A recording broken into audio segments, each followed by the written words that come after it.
these heroes that's kind of annoying. Okay, so they banned the AA. Right. It was AA or Execration's turn to depends on where they ban. think the Sand King's going to go. I do want to point out at the Timbersaw whole Huskar thing. Timbersaw does okay, but at the end of the day, you get your full combo off, and Huskar just kills you anyways. Yeah. If you want proof of this, you look 10 towards seconds remaining. Liquid played against OG ESL and 5 ESL Frankfurt. seconds remaining. Yeah, so on Frankfurt. They picked the Timbersaw mid, and it did nothing. He executes his full Reserve combo. time. Huskar still has enough HP. He just armlet toggles once, and you die. And in this case, it's going to be the Dazzle Shallow Grave that'll make sure that Timbersaw won't be able to kill Huskar, and Huskar will just turn around and throw spears really, really quickly. Man, Synderen's sick. Like, he just picks a bunch of buffs for this Huskar. He takes Beastmaster for the attack speed. He has 2 attack speed increases on a Huskar.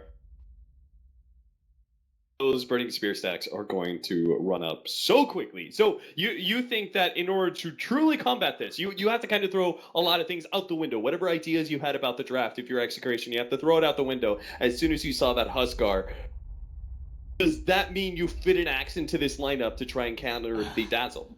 A blade mail hero that counters Dazzle. Turn to pick. Don't have too many other options. Last time Navi did something like what did they do? They did the Legion Commander 1 position in hopes of trying to pull out, and that went pretty badly. 10 People have seconds tried to fight remaining. this hero head on, and it just hasn't worked. But at the same time, you can't go for a split push just 5 because seconds push is remaining. the pace of the game so quickly. Yeah.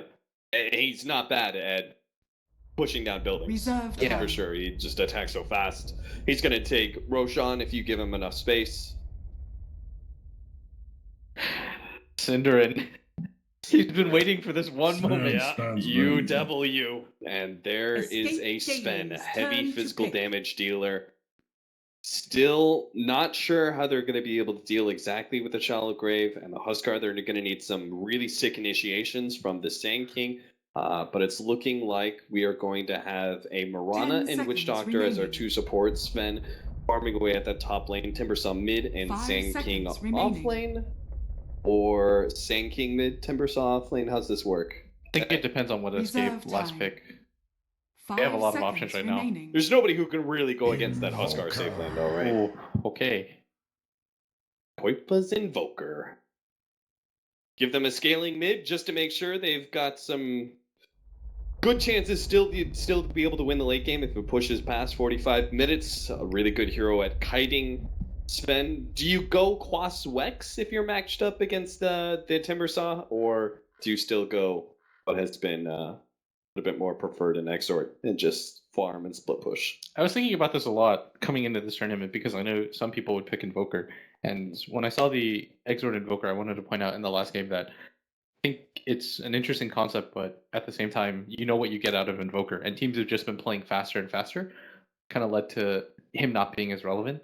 I think the MVP style of running him as Quaswex 10 seconds might be remaining. where you have to go for this hero to really effectiveness, but for the most part, I almost always just see Quakefoot play Exort. Like, I don't think I've ever seen Quakefoot play the Quaswex. It just doesn't really fit his wheelhouse as a player. Like, you don't think of him as this Prepare for battle. run around, create space. You think of this guy who's just going to outfarm you and beat you down with his superior presence in team fights. He is he's one of the epitomes of a farming mid for sure, right?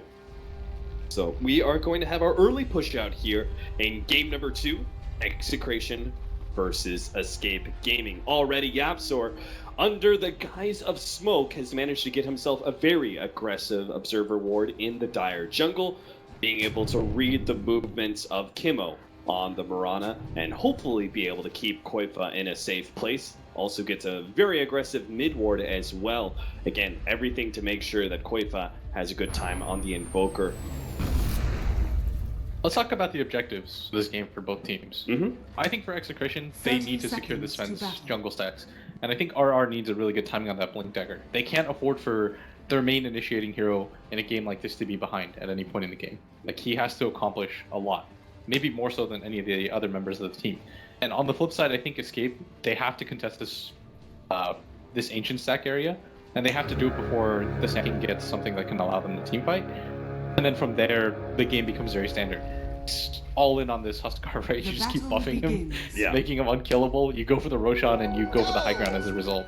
Would you say in that time where Huskar is looked at as one of the scariest, that kind of 20, 25 minute mark, right, where he's in some ways unkillable, he's a monster in team fights, he's pushing down some of your towers, do Execration just split push? Do you think they actually can contest with the right Blink Dagger pickups? I don't think you can split push in a game like this because again, you can simply go for Roshan if you're escape and go for a push, and they will take down towers so fast, Cap.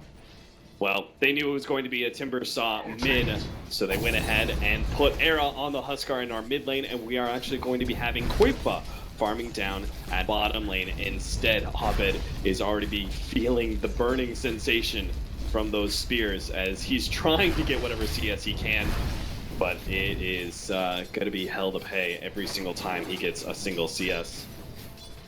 He does have some stacks, and that 4-man shield is going to help him out a little bit, but fire is a natural counter to everything. RR, meanwhile, is our offlaner actually picked up the Iron Talon and tried to go straight jungle, but Escape Gaming are counting that as well. Abed, 7 Burning Spear stacks. He actually pops the healing. Oh no. Okay, Not the time to pop that healing cell, friend. I think he thought he was going to die, but Yeah. it is still only level 1 Burning Spear. But now he's in a terrible position, has to ferry himself out yet another healing salve just to be able to stay in this lane. It's only going to get worse and worse. They did move Kimo down to the bottom lane, and he was able to pick up an early level 2, and maybe he'll have an impact, but it's at top where we see the Maledict go to work on Kezu. The Apsor is trying to go for Tims at the same time, the Boar helping him out, but they're not going to have enough. The Apsor even turning and fighting Nando, knowing that he's just got those amazing level 1 stats that makes Ogre Magi such a great support right now. 8 armor. Not even a carry spend. Like, what is that? Why is that? Like, why are you even hitting him? It does nothing. See, Yapster just kind of like turns off everything he knows about Dota and he just right-clicks heroes in lane. Look at this hero, he's just kind of getting in the face of 2 other heroes, doesn't care at all. So he slowed down the Sand King. He is now being incredibly disruptive in the top lane and freeing up a lot of space for Kezu to be able to get farm. He's having quite the impact in the laning phase so far. The mid lane's not going great as Era has actually pushed Timbersaw out entirely, it seems. And Abed is going to try and go to bottom lane while the Sand King tries to make the mid lane work instead. This is not how you wanted this game to start, because RR is not going to have too much success either. No matter what, you're going to put a melee core in this mid lane about it. It's either going to be the Sven, the Sand King, or Timbersaw. So RR's like, alright, this is my life now. Victory. Things fall. Alright, well, good luck, friend. Maybe Abed will have a little bit more success at the bottom lane against the Dazzle and Invoker. By the time he's here, it's already a level 4 Invoker. Should still be able to make this lane work with the right kind of creep aggro, pulling those reactive armor stacks onto himself, but he's not going to get the amazing CS that he was really hoping Radiant's for bottom tower in the mid is lane. under attack. The good news for them, though, we talked about how important the Sven was going to be in this game, and Nando is picking up a decent amount of CS despite getting harassed by that Ogre. And he's even going to pick up these creeps right here. Kezu's just a little bit too late to the party, but he is getting harassed quite badly.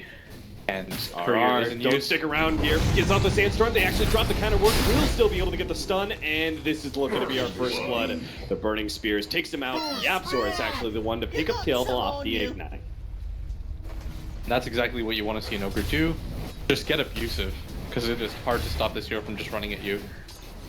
And Having dives quite are real. quite the level progression as well from this. And he finds a regen. Like, Alright. this is starting to get rough already. They'll just keep the pedal to the metal, actually rotating to the bottom lane, and they'll spot out Kimo. Sitting behind Abed, Yapzor with the Ignite over there. Abed tries to push back the supports as best he can, but ultimately this duo is not going to have much success against a tri-lane of Escape Koipa. Not even needed to help, is just continuing to get as much CS as he can. So RR is going to come back in this mid lane and try to make things work, but we talked about how important his game is going to be for the initiation. Because if you're Timbersaw, if you think about it, he has to commit that chains to deal damage, because half your spells you have to get it close for it. Oh, he was hit by the stun, and now he's got a Burrow Strike uphill. Looks like he should still be okay. Dire's But middle tower unfortunately, is under he attack. is pushed out of the mid lane once again. Arrow was stuck around with 237 HP because that's what a Huskar can do. Look for the stun, top lane. Abed trying to get away with last bit of HP, will be able to. THP, all that separates him from life and death, will make his way back to the fountain. But again, just like at the mid lane, Escape Gaming may not have gotten the kill, but they have managed to push the hero back, and that Dire's is still bottom slowing tower down is under the attack. laning phase progression of Execration. This sucks to say, but I think they just have to abandon this mid lane, put one of the supports here, and simply just jungle, because you are slowing down your farm too much trying to play conventional Dota. Yapzor. And it seems like that may not even be an option. They're trying to punish Yapzor, but the arrow nails the creep instead. They're going to try and slow down Yapzor. Fortunately, with the help of Caustic Finale, they might just be able to get this kill, but never mind. It takes them so Radiant's long to top kill tower Yapzor. Are you from is under Arrow? attack. Was able to come back in, and yes, the mindlessness Dire's of bottom Ogre tower Magi has proves to be fallen. superior once again to everything Execration throw at him. Cap, that man has 8 armor. They are not taking him down. Is he gonna find an arcane rune just to spite everybody? Keeps finding the best runes. Region allowed him to go bottom lane. Now with Now the, he's gonna throw out now 54 with the mana arcane, ignite. Dire's 54 middle mana tower is ignite. under They might even attack. kill 10.5 Nando. seconds. Yeah, they're gonna go for it here. They're already slowing him down with the board. The ignite is gonna do even more work. They even have a stun ready to go. Nando, he's not gonna survive through this one. RR's gonna try and come in for the stun, but it's not in time. Can't even get the burrow strike off. And RR will simply replace the Sven in farming this lane. It seems like, in general, Execration just playing a game of musical chairs, bouncing heroes around from lane to lane. That is the absolute perfect term to describe what's going on right now, because Execration, because of the draft and that 4th pick Huskar, because they had to commit those 2 heroes that were so heavy in magic damage, there's no real way for them to swing things. Like, they kind of just have to keep swapping around and hoping a different formula is going to work. But we all know what happens in Huskar games. We saw it during the Starlighter Finals when Navi just rolled over. We saw it at a lot of the games at the Summit. And this one doesn't look to be too different, as Execration already at an early deficit. 4,000 gold, 7 minutes. Radiant's top tower Only is under sliver attack. of hope at this point is Nando, who's got 52 CS, but obviously he's already died as well. Does have that Helmet Dominator. They're going to try and start stacking things up. But, as you can see, that Ancient stack is already being blocked up by a counter ward. Because they realize this is the only way back into the game for Execration.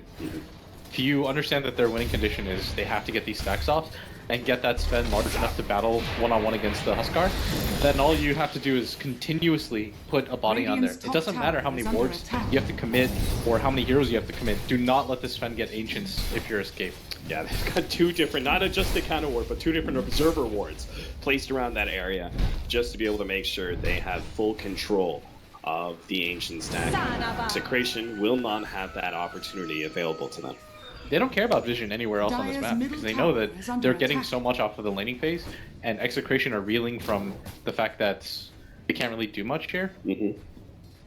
I mean, the Ogre Magi is running around. He's getting a lot of information. Kezu actually fully rotated in. Now, they did fully abandon the mid lane, it seems like. Kimmo, he's going to show himself every once in a while as a support. And looks like he will be the victim.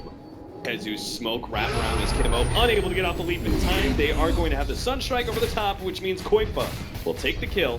And he's already got the Hand of Midas, so his levels in farm already just fine. It's only going to get worse from here for Execration.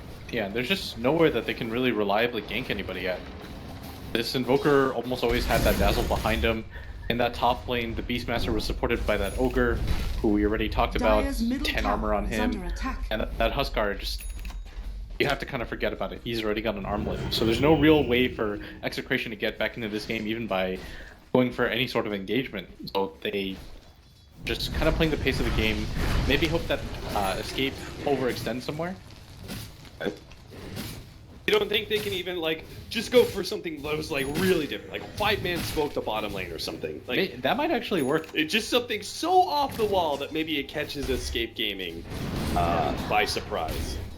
They're going to have to do something like that if they're going to stand a chance in this game. Yeah, Because because standard play does not look good for Execration. Radiant's Yeah. middle tower You is notice that under Zindarin attack. already makes his way up here because he realizes that Huskar is your everything. this is the hero that you want to play around at this point of the game. Koifa will continue to do Koifa things, but even in a 5v4 situation where he's just airstriking with the Sunstrikes, you can win team fights. He's not going to make the same mistake that we talked about Execration made in game number 1, where Abed showed himself in the mid lane. As soon as Escape makes some sort of play on the other side of the map, Koifa immediately backs up the jungle and even plays even more defensively, playing near the tier 2 and mid. Tims is going to be jumped on here. The Sunstrike going to be off the mark because Kezio unfortunately couldn't get off the Primal Roar in time to line that one up. But still, hit the kill nonetheless, and might just be able to get Nando as well. He's trying to make a play, cutting through between the tier 1 and tier 2. Runs into Koifa, managed to get off the stun, but now is blocked in by the Force Spirits. Excellently played by Koifa, trapping Nando. And Synderen. Players will take the kill off the Shadow Wave bomb. And I really like the fact that they're just leaving Era up here to continue to get solo XP. Because the one thing that could slow them down is if they split up, or if they group together too much, they might just get behind in levels, which is what we're seeing with this Dazzle, who's only level 5, as opposed to the level 6 Witch Doctor. But at the same time, they understand the strength of the lineup. Once again, they can just ball around this Huskar, and there's not a whole lot that Execration can do. I think Execration is making the correct play here. They went for this bottom area like we talked about in the last game, how important it is for Dire to just invade Radiant jungle. The problem is the payoff just isn't as strong in this game. They didn't manage to catch any heroes lurking there in the bottom lane like earlier. Maybe they could have caught Koifa or something like that, but Escape had fully abandoned the lane by the time Execration made that kind of rotation, and they only get a tier 1 in exchange for the tier 1 that had already been taken by Escape at top lane. I think they really just need some sort of wombo combo off of this Witch Doctor ultimate into the Sand King ult when he eventually gets a Blink Dagger. Like, I'm racking my brain so hard right now. Yeah, you're looking 10 minutes in the future because everything before that is all doom and gloom for Execration, and there's no other way we can really get around that. Yeah, I know my job in sugarcoat this one. Job in a game like this is to try to figure out a way for Execration to, you know, get back into this. But like, this is sometimes just what happens in a Huskar draft. It's like they're even gonna find a DD rune, and they're probably just gonna go for Roshan right now because they know that there's no Blink Dagger available on that Sand King. In which case, Execration have very small chance to be able to fully interrupt a Roshan attempt. They are going to cut Abed across here behind the tier 1 at top lane and see if they can take that. Now that'll obviously mean that Escape get a free Roshan, but hey, we already said that Execration can't contest anyway, so if they can just get a little bit of gold in their coffers in exchange for that Roshan, that is at least something to work with. Yeah, this is a take what you can get situation. And that stack that we were talking about of the Ancients still not available, and that is the whole reason why you pick Sven. Now this is where the Doom push comes in as Execration. They're just gonna, they scan, they confirm what they already knew as Roshan falls, and now they are gonna sit behind this bloodlusted Huskar. Dire's bottom tower is under attack. Double damage as well. And Alacrity. Still going on. And Alacrity. Oh man, we forgot about that one. Dire's bottom 2 tower attack has speed fallen. increases from the Beastmaster Aura as well as the Ignite, and with that last big Invoker, now have Alacrity damage increase as well as attack speed. And sure enough, 13 minutes in with an Aegis, Escape Gaming will push high ground, and Execration do not have the tools to really get a good initiation to threaten Escape. They still don't have the Blink Dagger. They can't really fight this. Like, their Sven has no way to gap close. They don't really have a save for him either. Like, it commits with the God Strength. At that point, it's do or die situation.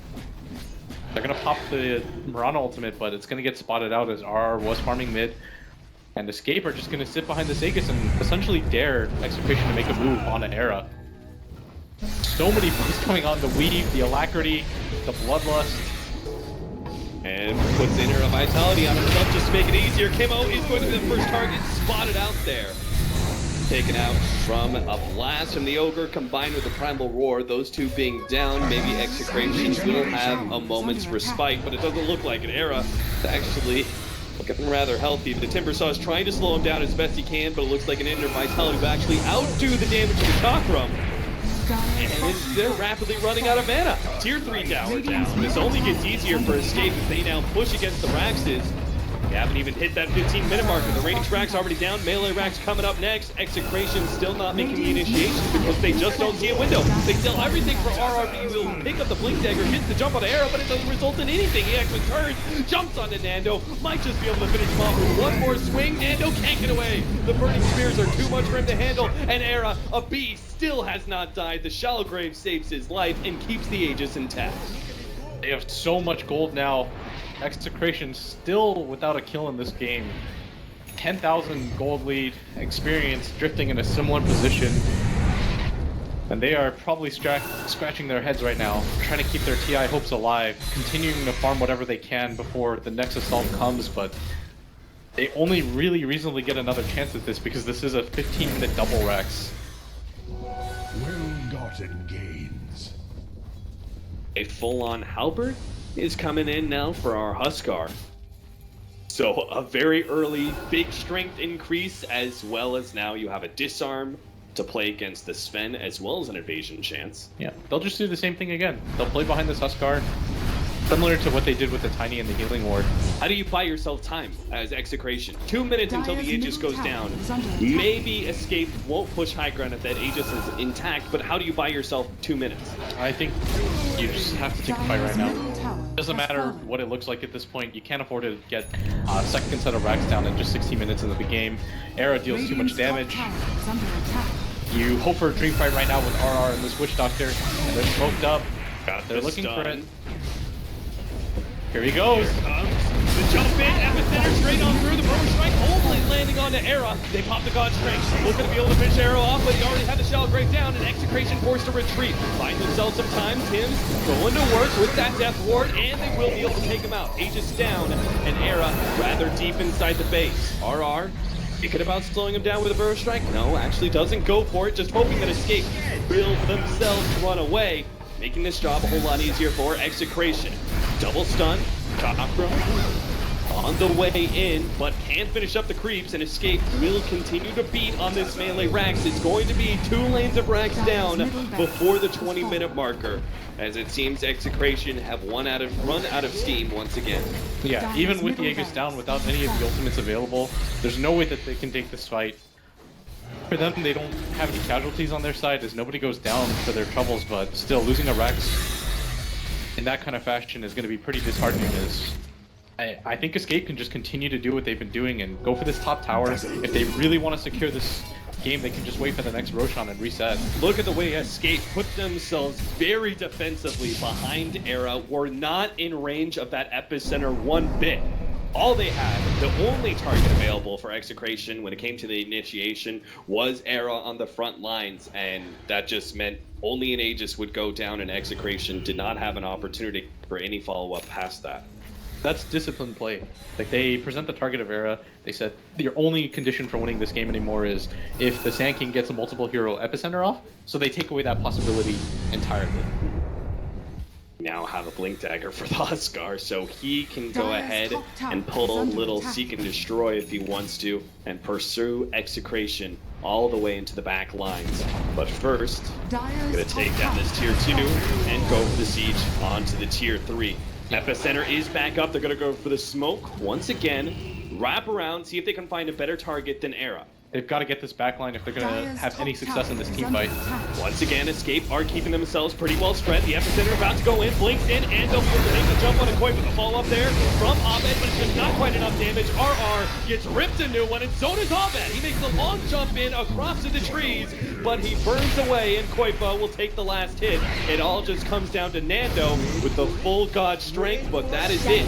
A total shutout here in game number 2 as the Escape Gaming will be your 16th team here at the International. Congratulations to Escape. Condolences to Execration, as I thought they played very well in their previous 2 series, but made a few errors in game 1 that just made it impossible for them to win, and in game 2, just think it was a straight out draft. They did the best with what they could with their lineup, but at the same time, not a whole lot to do once they saw that Huskar. Absolutely. It seemed like in so many ways, in both this game, last game, and maybe just that's the story of Execration.